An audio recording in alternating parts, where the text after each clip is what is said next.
Yo ơi.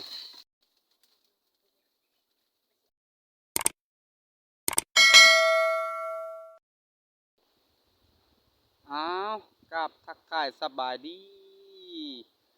สู้ครูสู้คนมื้อนี้ก็บ่มีหยังหลายทุกคนเลยสิพาทุกคนเขาดงเขาป่าเขาอยู่หากิน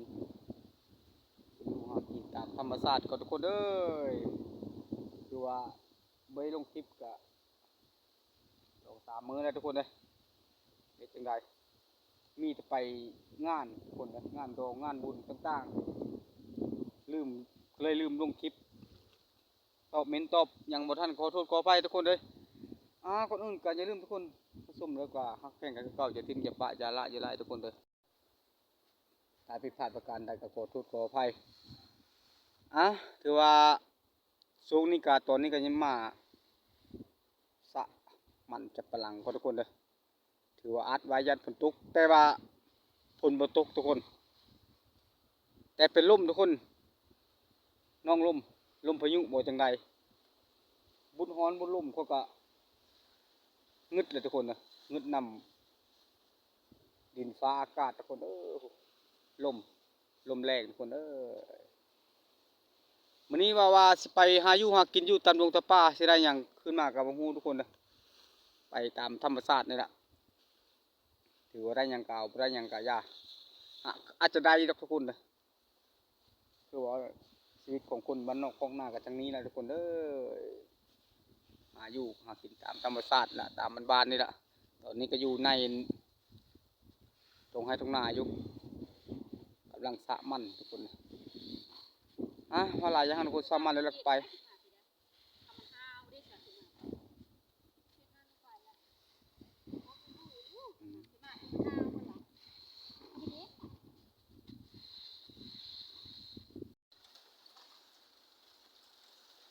ลมแห้งคน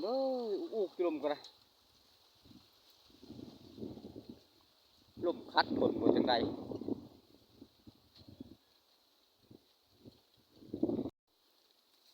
เฮ็ดกระตันเฮ็ดหูหนูบ่เฮ็ดหยังทุกคนเขาก็บ่ฮู้บ้านคอยเอิ้นเฮ็ดกระตัน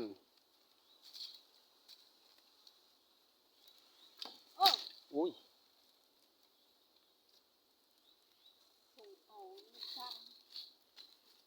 ได้แล้วไปทุกคน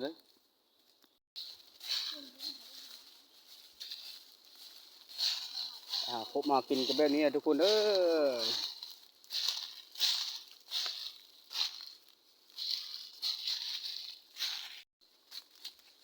ว่าสิไปเก็บผักเน่าป่าทุกคนโอ้ยหกเลย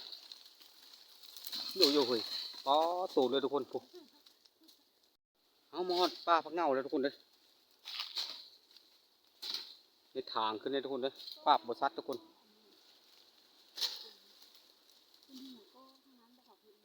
ไอ้อย่างเขามาหาแล้วบ่คือเปลี่ยนในฮัน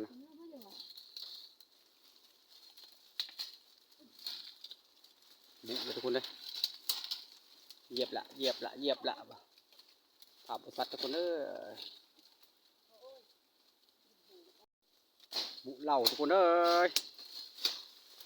บุเหล่าหาผักเน่ามีอยู่บ่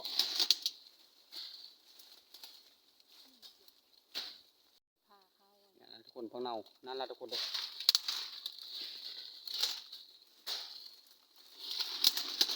โอ้ยธรรมดาลุงภูมิใจทุกคน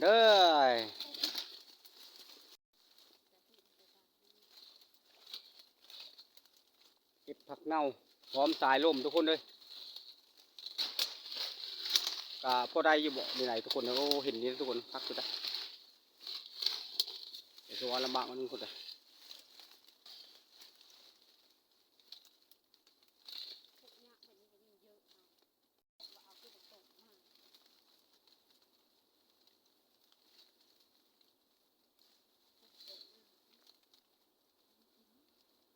แบบนี้ละทุกคนผักเน่าบ้านคอยก็ถ่ายคลิปนี้กับเบิ่งเจ้าคลิปแน่ยอดงามเลยเฮ็ดบึ้บ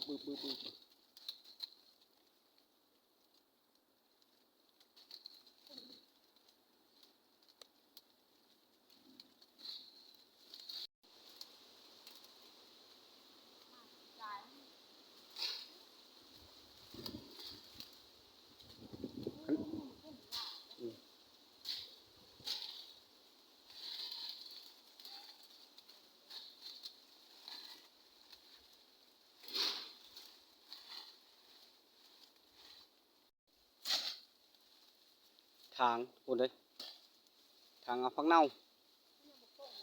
เขายังบ่ปรุงหลายทุกคนเลยคำพูนหากระตุกตองห้าทุกคนบ้านคอยนะแต่บ่แห้งบ่ได้ตกก็ได้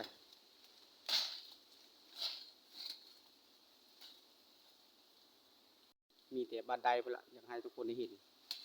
ได้เยอะปลาเลือ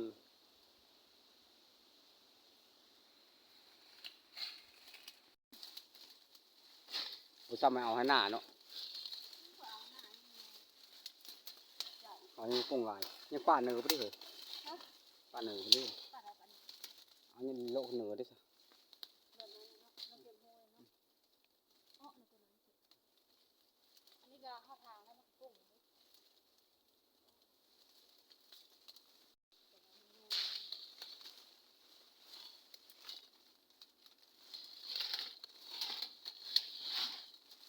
พอได้แกงใส่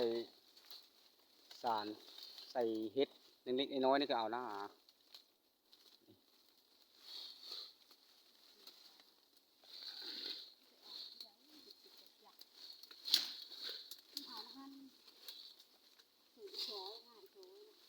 ไม่ใช่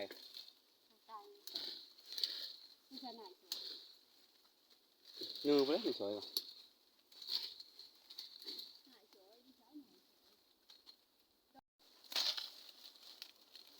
บ้านลงลำบากแล้วคนเอ้ย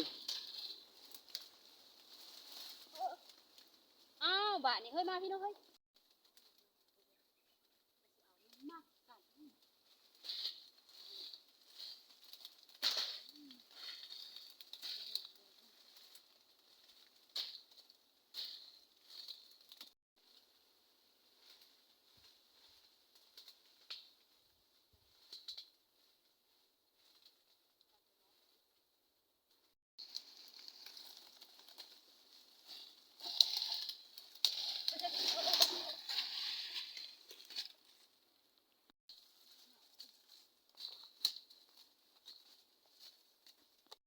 มึงก่อนทุกคนบ้านนี่ได้จะได้มึงเอ้ย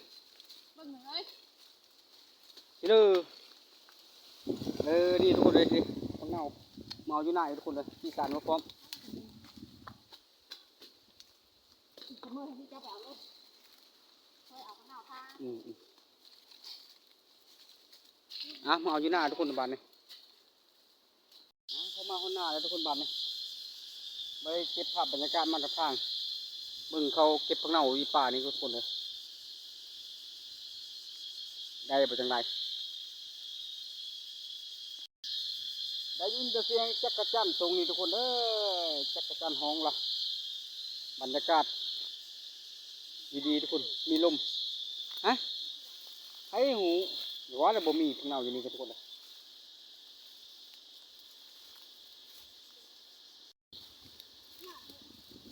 นะ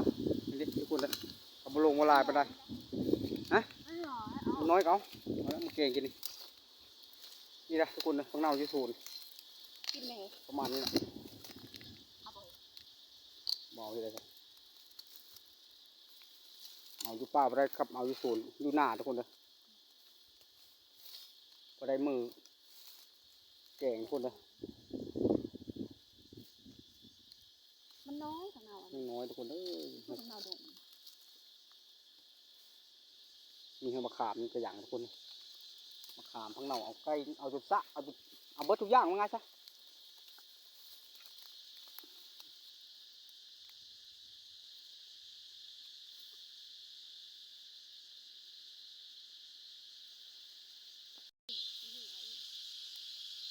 เอ้ยการหาอยู่หากินอยู่บ้านนอกของนากะอย่างนี้ละ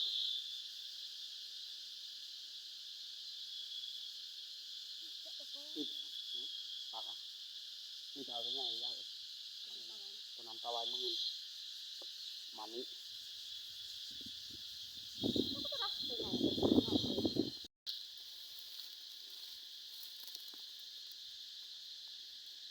แต่เย็นเย็นที่ตรงนี้เอาไปได้หนาว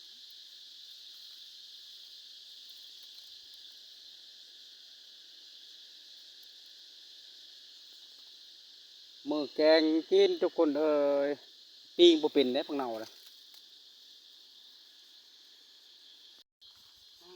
ว่าเก็บข้างนอกก็ประมาณนั้นทุกคนเลยปริยาประเมินเท่านั้นไปกลับมารถก่อนบ้านรถมอเตอร์ไซค์ก่อนทุกคนเลยบ้านนี้ก็ได้มาสลับกันบ้านนี้เบิ่งเฮ้ยเบิ่งอีกรอบสองถือประมาณนี้ทุกคนฟังเนาก็ได้